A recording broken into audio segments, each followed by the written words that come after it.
Well, hello there. I'm Kim Berry, editor of Food and Drink Business. Welcome to our weekly news roundup, brought to you by Allied Finishers, specialists in hygiene and safety solutions tailored for the food and beverage industry from the floor up. In the news this week, Noumi, previously known as Freedom Foods Group, is facing a new court proceeding in the Queensland Supreme Court. French coffee company Sunday Collab International has alleged that Noumi failed to deliver on an agreement for the company to be the exclusive distributor of Noumi's prize performer Milk Lab in Europe. Sunday Collab was founded by French pro surfer Reid Pinder. Its Australian operations involve investment from pro surfer Joel Parkinson, who knew Pinder from the surfing circuit and also from staying with him at the tender age of 14 on his first trip to France, and Ironman Luke Cuff.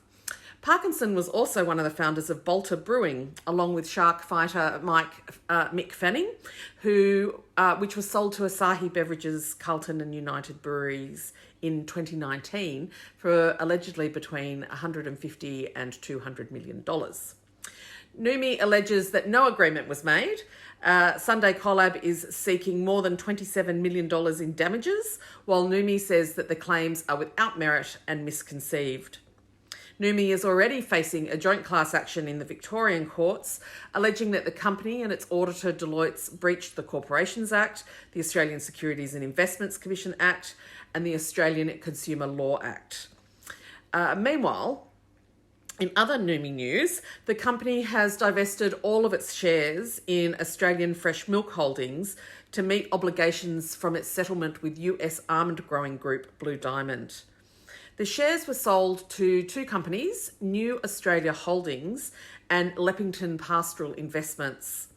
Now, New Australia Holdings is a subsidiary of the mining and energy company New Hope Group, which also has agricultural operations, while Leppington Pastoral Investments is a Peric company connected to the family's private investment business Arravest, which is the major shareholder in Noumi.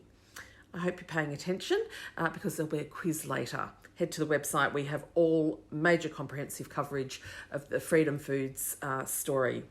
Moving on. Canadian aquaculture giant Cook has acquired Tassal for $1.1 billion, with the Tassal board recommending the sale to its shareholders. In what Tassal CEO Mark Ryan called a few months of constructive engagement, Cook increased the offer it had made in June by 12% to $5.23 per share. That was a 49% premium on the closing share price of $3.52 on the 22nd of June, which is when Cook bought a stake in the business. Tassal also reported pleasing results for financial year 2022, with a net profit after tax of just over $55 million. The Australian Food and Grocery Council's latest industry report found that the food and grocery sector grew by 0.9% during 2020 to 21, even though the value of exports fell 17%. It turns out that all of that panic buying and hoarding that many of us engaged in was quite beneficial for staving off what could have been some pretty grim figures.